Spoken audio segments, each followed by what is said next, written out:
Assalamualaikum warahmatullahi wabarakatuh. Kita bertemu lagi dengan saya, Ibu Sanuriawati dari SMP Negeri 1 Poso. Nah, dalam hal ini saya akan menyampaikan materi kelas 9. Siap ya kalian ya? Nah, semoga kalian dalam keadaan sehat dan tetap semangat walaupun mengikuti pembelajaran dari rumah masing-masing. Melanjutkan dari materi yang sebelumnya tentang benua-benua yang ada di dunia. Nah, pada kali ini saya akan menyampaikan beberapa negara contoh dari benua tersebut. Dalam hal ini, kita akan mempelajari kondisi alam negara-negara yang ada di dunia. Kompetensi dasar yang akan kita pelajari pada materi ini adalah menelaah perubahan keruangan dan interaksi antar ruang negara-negara Asia dan benua lainnya yang diakibatkan oleh faktor alam, manusia, dan pengaruhnya terhadap keberlangsungan kehidupan manusia dalam ekonomi, sosial, pendidikan, dan politik. Tujuan dari pembelajaran pada materi ini yaitu menjelaskan keadaan alam negara-negara yang ada di dunia. Yang pertama adalah negara Jepang, Amerika Serikat, Inggris, Australia, dan Mesir. Nah, pelan-pelan. Kalian tahu gunung apa ini? Nah, ya, ini adalah salah satu gunung yang terkenal dari negara Jepang, yaitu Gunung Fuji. Pada gambar tersebut, gunung ini dipotret dengan pemandangan bunga sakura yang sangat terkenal di Jepang. Kita mulai pelan-pelan. Lokasi Jepang secara geografis terletak di barat laut dari Samudra Pasifik. Untuk iklimnya, sesuai dengan letak astronomisnya, di antara 23,5 derajat sampai 43,5 derajat. Dengan bentuk wilayahnya, negara Jepang mempunyai iklim subtropis, sedang, dan iklim musim. Sedangkan untuk bentuk muka bumi dari Jepang, yang 70% sampai 80% merupakan daerah pegunungan, di mana lahan pertanian yang datar itu sangat terbatas sekali, tetapi mampu diupayakan untuk kegiatan pertanian dan peternakan yang sangat intensif, sehingga mempunyai hasil yang bisa memadai. Dari bentuk muka bumi yang berupa daerah pegunungan inilah, di Jepang terkenal banyak mempunyai jeram yang bisa dimanfaatkan sebagai PLTA, di mana sumber utama energi dari Jepang ini adalah berasal dari sumber daya tenaga air yang memanfaatkan perbedaan ketinggian atau gradients dari adanya waterfall atau air terjun kecil-kecil inilah yang dimanfaatkan untuk PLTA memasok semua kebutuhan energi di Jepang. Kita lanjutkan.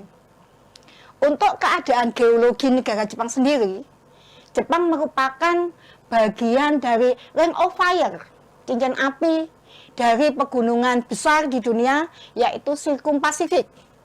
Lanjutan dari Selandia Baru, Indonesia, Filipina, dan yang ke Jepang.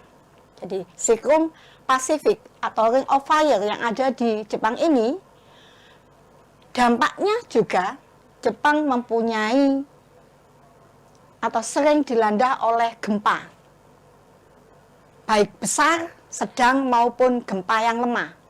Dan apabila gempa itu terjadi di lautan, karena Jepang juga merupakan pertemuan antara lempeng benua Asia dan lempeng samudra, yang di situ membentuk ada palung Jepang, di mana memungkinkan terjadinya gempa di dasar laut, maka Jepang juga merupakan daerah yang sering dilanda oleh tsunami.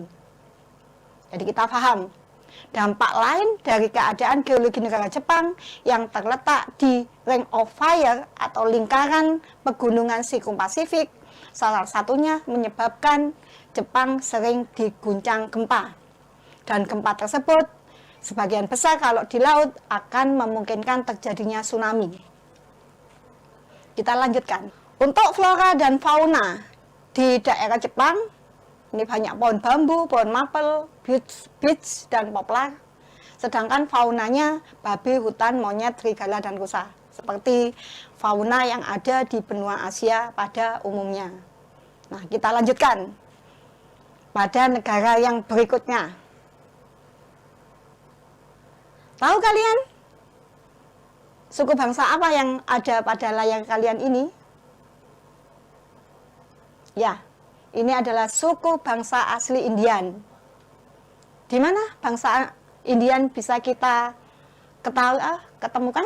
Atau di mana bangsa asli dari orang Indian ini? Suku Indian ini merupakan suku bangsa asli dari benua Amerika.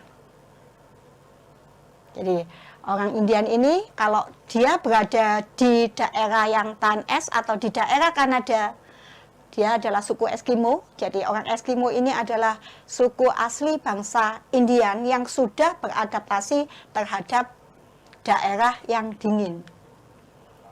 Kita lanjutkan dari keterangan benua Amerika.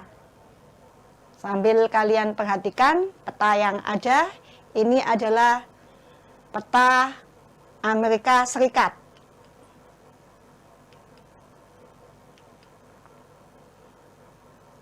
Iklim yang ada di negara Amerika Serikat ini terdiri dari iklim subtropis dengan 4 musim, yaitu musim semi, musim panas, musim gugur, dan musim dingin.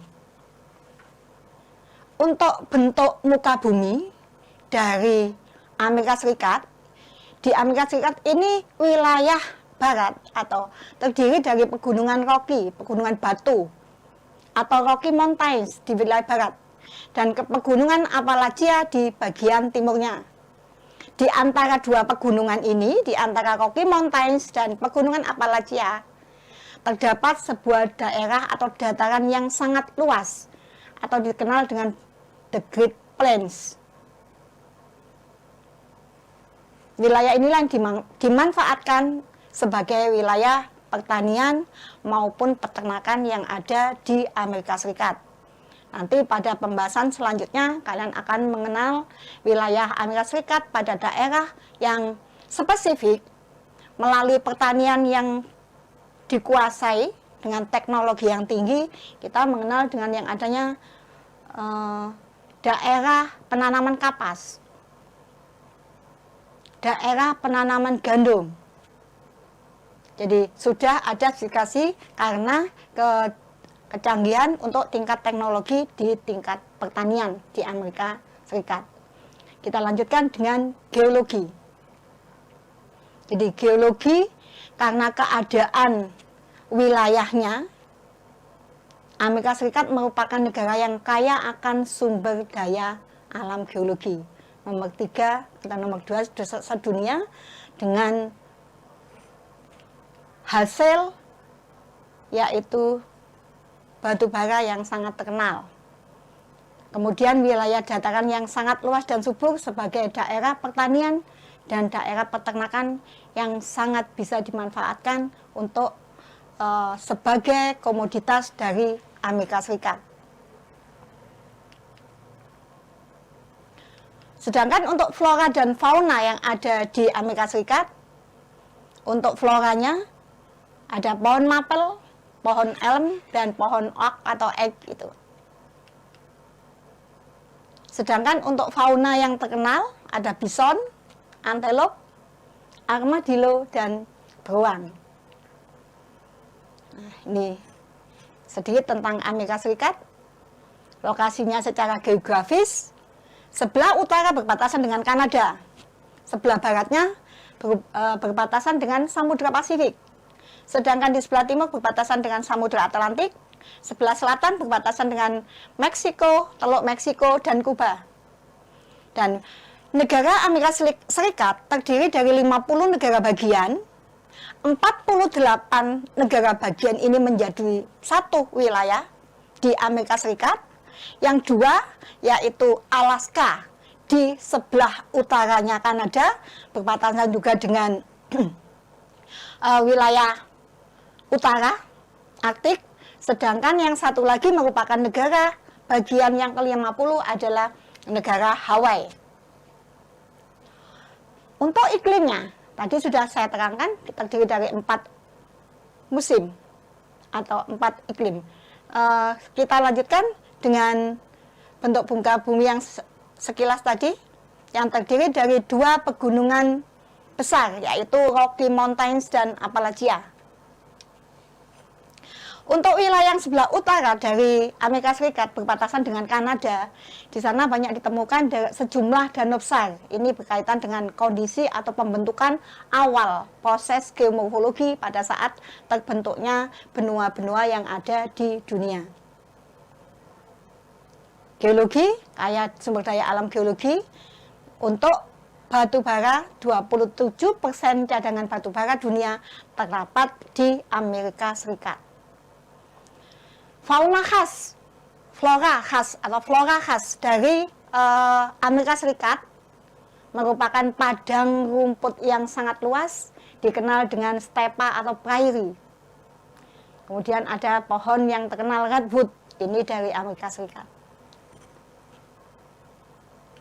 Kita lanjutkan, ini yang awal tadi, penduduk asli dari Amerika Serikat. Jadi gambar-gambar atau potret dari suku Indian yang terletak di Kanada Utara dan pedalaman Amerika. Apakah mereka masih ada? Ada, masih ada. Tapi dalam jumlah yang sudah sangat minoritas di Amerika Serikat. Jumlahnya sangat kecil dan mereka terletak atau berdiam di pedalaman Amerika Serikat, di pegunungan. Di daerah-daerah yang tandus, di pegunungan Rocky Mountains, kalau di Amerika Selatan itu di daerah pegunungan Andes, di sekitar pegunungan Appalachia, mereka diam di sana, menjadi suku bangsa yang tetap mempertahankan kebudayaan dan kebersamaan dari bangsa asli suku Indian. Kita lanjutkan. Untuk penduduk di Amerika Serikat, yang pertama tadi kita sudah mengenal ada penduduk asli, bangsa asli yaitu orang Indian. Kemudian ada penduduk pendatang.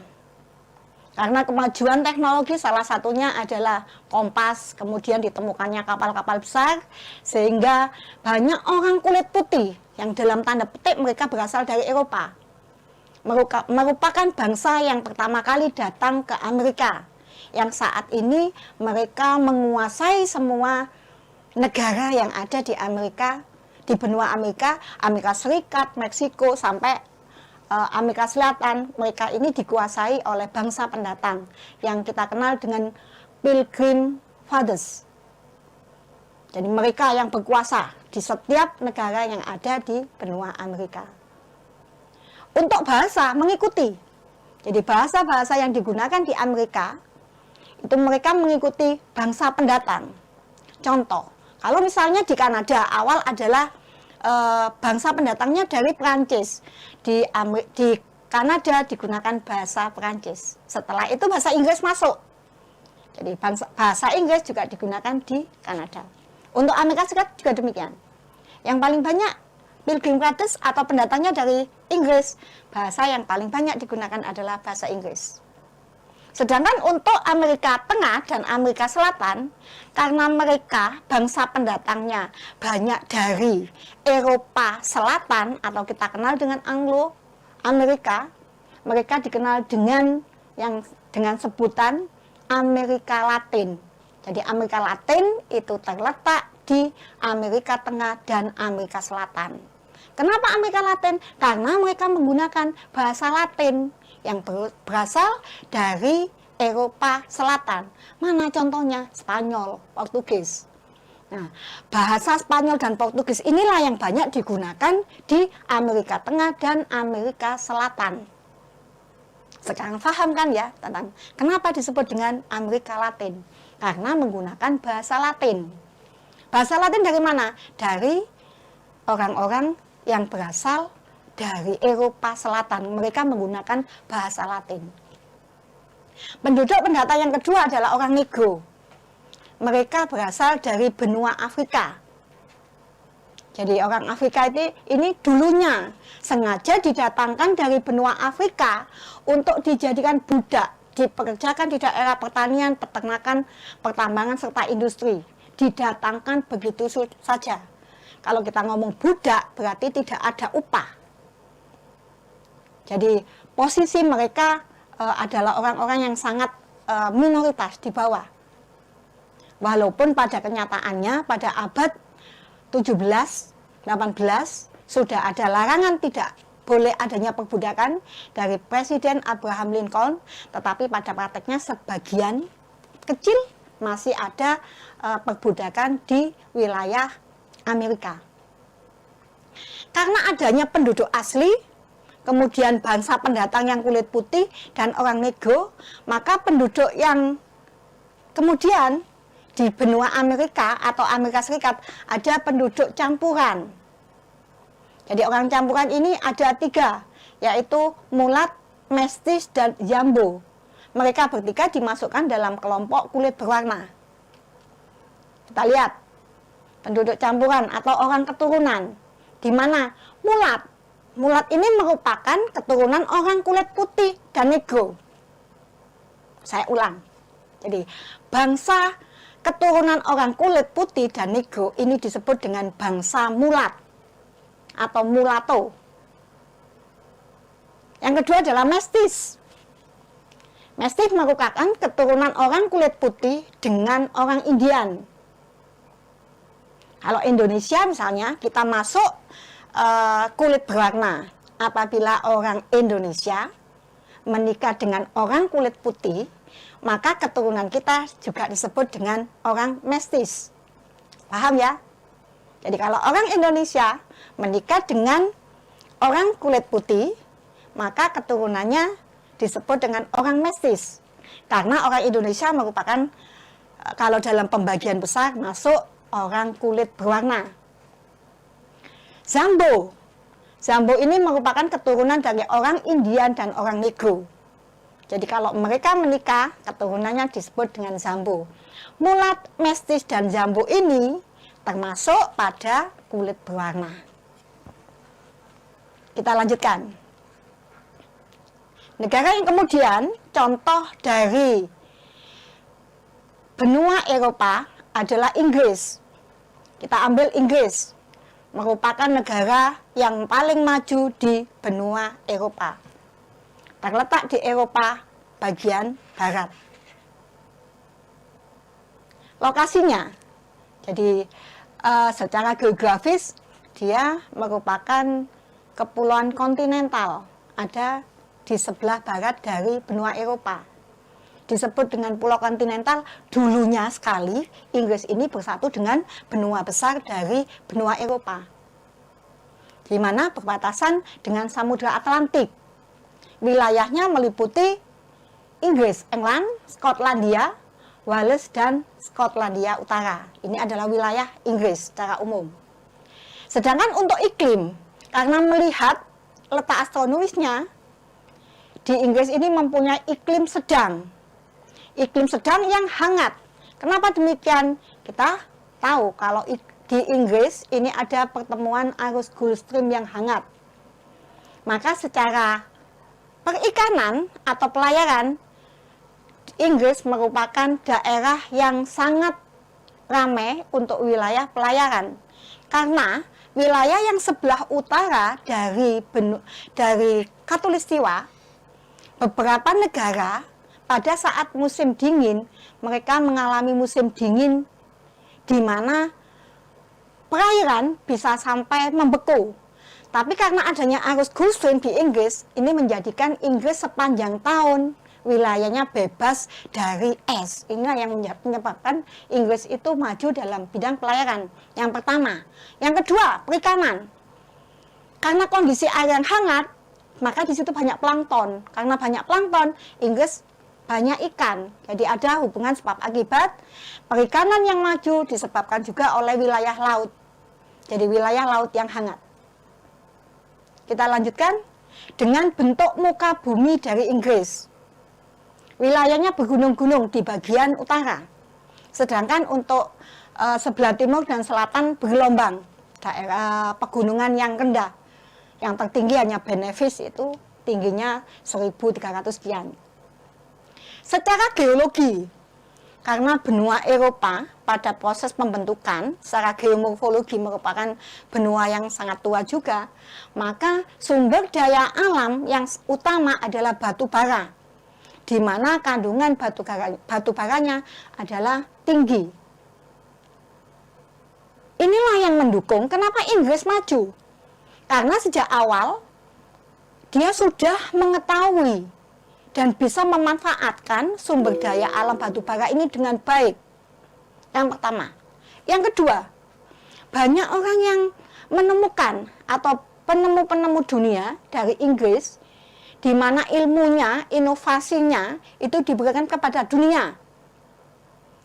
Ambil contoh misalnya yang menemukan listrik,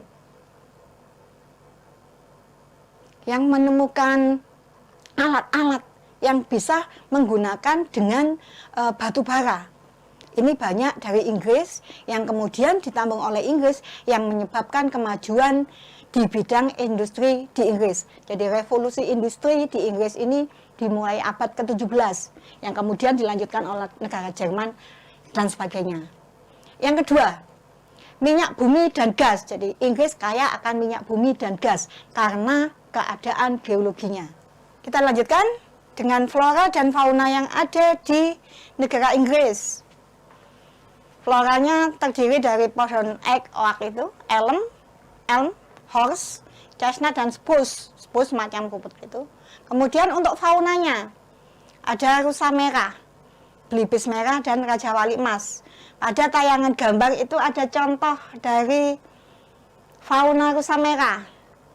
Kemudian pohon ek, contoh dari pohon ek itu kalian bisa lihat pada layar kalian. Pohon ek. Kita lanjutkan. Nah, ini ikon atau yang terkenal. Inggris menjadi pusat waktu internasional. Grand Meridian Time. GMT itu terletak di Inggris. Nah, disimbolkan dengan sebuah jam yang sangat besar. Kenapa kok GMT di Inggris? Karena yang menemukan memang orang Inggris. Jadi merupakan ikon yang terkenal di Inggris. Kita lanjutkan secara spesifik dari bentang alam Inggris kilas saja. Jadi dataran tinggi Skotlandia atau daerah pegunungan yang terletak di sebelah utara, yang memiliki lembah-lembah yang dalam, plato dan sebagainya. Nah, puncak tertinggi adalah Gunung Benefice 1.343 meter. Di wilayah pesisir yang menghadap Samudra Atlantik dan Laut Utara memiliki banyak teluk. Beberapa teluk yang sempit dinamakan dengan Saylocks, masuknya ke daratan. Ini menjadi daerah dermaga-dermaga kecil di Inggris. Sedangkan untuk dataran rendah, terletak di tengah, yang terbentang di bagian selatan, dataran tinggi Skotlandia. Merupakan daerah yang sangat subur di Inggris yang dijadikan daerah pertanian yang sangat subur. Jadi akan kaya akan sumber tambang atau mineral batu bara yang merupakan konsentrasi terbesar dari wilayah Inggris. Ini terletak di daerah Skotlandia. Sedangkan untuk dataran tinggi selatan, ini adalah dataran yang menjulang dari wilayah dataran rendah di tengah yang membentuk perbukitan dan padang rumput di sekitar perbukitan Cheviot yang menjadi batas antara Skotlandia dan Inggris. Daerah yang berikutnya di Inggris adalah The Pennines atau wilayah pegunungan yang membentang dari perbatasan Skotlandia yang melingkupi hampir seluruh bagian Inggris. Daerah ini merupakan daerah tulang punggung Inggris. Merupakan daerah perbukitan yang kaya sekali akan deposit batu bara. di daerah inilah pegunungan Pennines ini merupakan konsentrasi batu bara terbesar di wilayah Inggris. Jadi dari keadaan pembentukan geologinya, Inggris mempunyai sumber daya batu bara yang sangat tinggi. Lanjutkan, yang selanjutnya adalah daerah Wales. Pegunungan Cambrian atau pegunungan kapur di daerah ini juga kaya batu bara. Jadi di Pennines, di Wales ini merupakan daerah-daerah deposit batu bara yang ada di wilayah negara Inggris. Semenanjung Baradaya merupakan semenanjung yang berada di bagian selatan Wales. Di seberang Selat Bristol, wilayah ini merupakan plato dengan puncak-puncak granit. Merupakan daerah yang subur, menghasilkan daerah pertanian sayur mayur, kemudian peternakan sapi perah di daerah Semenanjung Barat ini.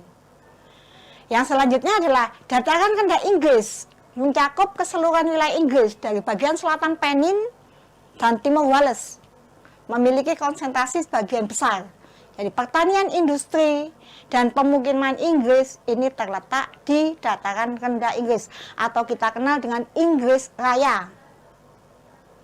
Yang berikutnya adalah Irlandia Utara. Wilayahnya terletak di Pulau Irlandia, memiliki pegunungan yang rendah, lembah yang dalam, tanahnya subur. Dengan ibu kota Belfast, merupakan daerah industri lama di wilayah Inggris.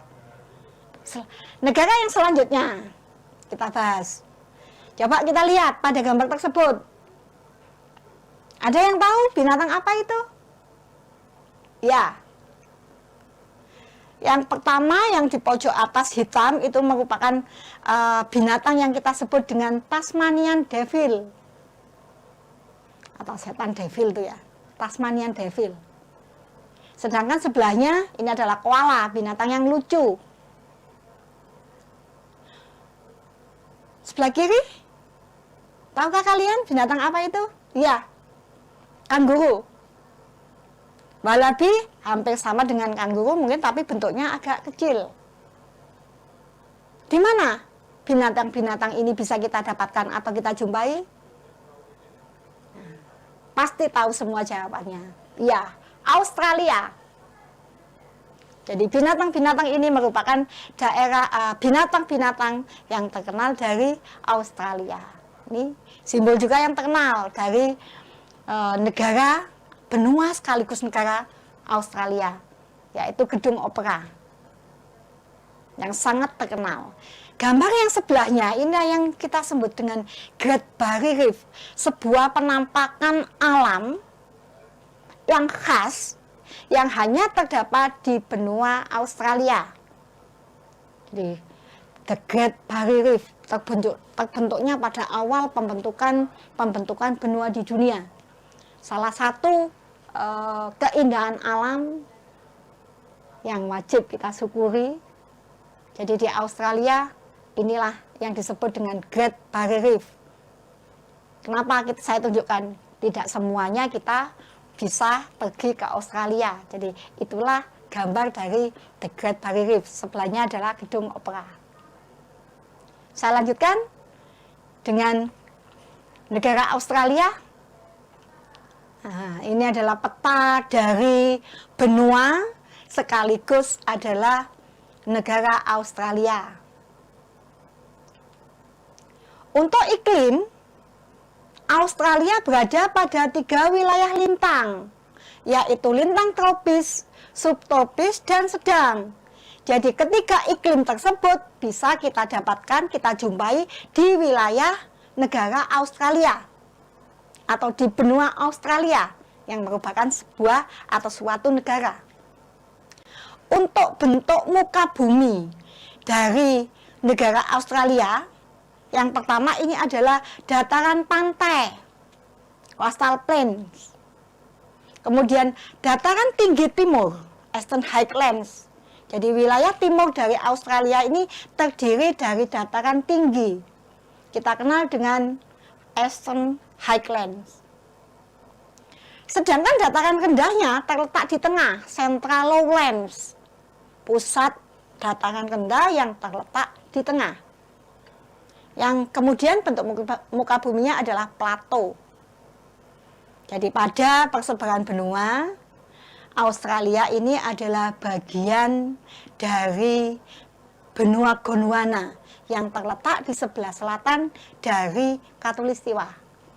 Jadi hampir persamaan dengan benua-benua yang terletak di sebelah selatan Khatulistiwa, mempunyai kemiripan dengan yang ada di Australia. Secara geologi, Australia memiliki sumber daya geologi berupa minyak dan gas, bauksit, batu bara, biji besi, intan, aluminium, tembaga emas, mangan, litium, biji mangan, fosfat, nikel, vanadium, perak, dan sebagainya.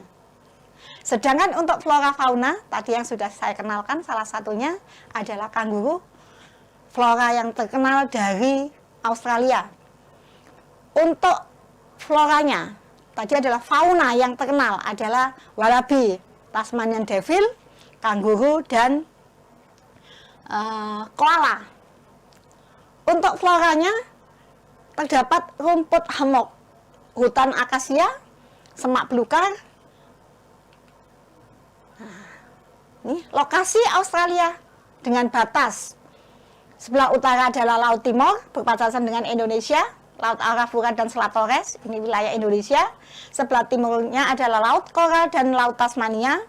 Sebelah selatannya Samudra Hindia. Sebelah barat Samudra Hindia juga. Untuk iklim sudah kita bahas tadi, ada 3 iklim yang ada di Australia, tropis, subtropis, dan sedang.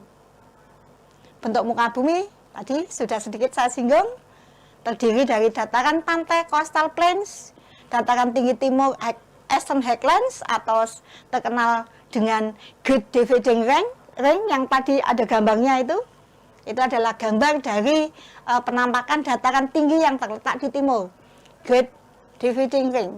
Dataran rendah tengah, Central Lowlands, dan Plateau. Kita lanjutkan. Nah, geologinya tadi sudah, flora fauna sudah. Ini adalah gambar dari penduduk asli Australia, yaitu suku Aborigin. Suku Aborigin ini adalah merupakan penduduk asli dari Australia.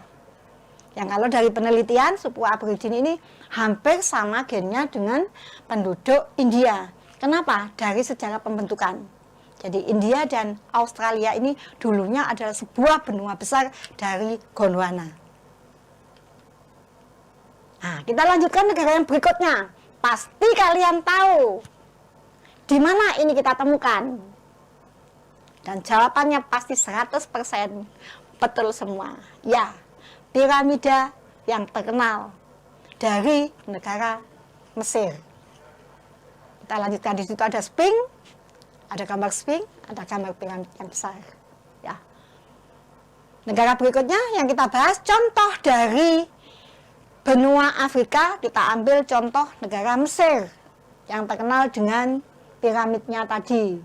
Lokasi Mesir terletak di Afrika sebelah utara. Di sana ada yang terkenal yaitu terusan Suez. Wilayah Mesir yang terletak di benua Asia. Sebuah tanah genting di Suez, tanah yang sangat sempit, yang menjadikan posisi Mesir menjadi penting. Kenapa? Dengan dibuatnya terusan Suez yang menghubungkan Samudra Pasifik dan Samudra Atlantik di sana, menghubungkan Laut Merah dengan Samudra Atlantik. Jadi saya ulang, terusan Suez dibuat untuk mempersingkat jarak dari Laut Tengah, Laut Mediteran, dan Samudra Atlantik di sebelah baratnya. Untuk iklimnya, di Mesir terdapat iklim hot summer, musim panas yang sangat panas, dan mild winter, musim dingin yang ringan. Nah, ini ikon dari Mesir yang sudah kita bahas tadi. Nah, ini peta dari Mesir yang tadi sudah saya jelaskan untuk keterangan iklim, bentuk muka bumi, geologinya. Nah, flora fauna. Jadi iklimnya sudah, bentuk muka bumi di Mesir, sebagian besar wilayah Mesir merupakan gumuk pasir, sand dunes, yang terletak pada wilayah yang rendah. Geologinya memiliki sumber daya geologi berupa minyak bumi dan gas, biji besi, fosfat, mangan, dan sebagainya.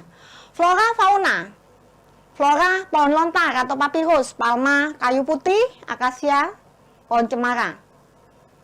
Sedangkan untuk faunanya yang terkenal adalah hena, jakal, lynx, luwak, dan babi liar, semacam anjing gitu. Bentuk muka bumi dari Mesir yang pertama adalah Semenanjung Sinai, satu-satunya wilayah Mesir yang terletak di benua Asia, terletak di sebelah timur terusan Suez. Jadi terletak di daratan Asia. Yang kedua adalah Gurun Arabia, membentang dari daerah lembah Sungai Nil hingga Laut Merah, berupa plato gersang. Gurun Libya, bagian dari Gurun Sahara, merupakan plato yang tandus di daerah Mesir. Sedangkan untuk lembah Sungai Nil merupakan dataran rendah yang sangat subur, memisahkan Gurun Barat dan Timur, merupakan pemusatan penduduk dan merupakan wilayah atau aktivitas dari pertanian yang ada di Mesir. Geologinya sudah, flora fauna penduduk di Mesir. Felahin merupakan petani tradisional di Mesir, sebutannya felahin. Kemudian ada 3 kelompok utama penduduk di Mesir. Yang pertama adalah orang Nubian yang berkulit hitam, terletak di sebelah selatan Mesir. Orang Hamid kulit putih dan orang Arab. Nah, ini macam-macam suku bangsa di dunia. Nah, kita sudah menjelaskan masing-masing dari benua tadi, contoh negaranya, yaitu Amerika Serikat, Inggris, Mesir, Australia, dan Jepang. Semoga kalian bisa memahaminya dengan baik dan tetap semangat. Semoga bermanfaat bagi kalian semua. Silakan selanjutnya untuk menunggu tugas dari guru masing-masing. Assalamualaikum warahmatullahi wabarakatuh.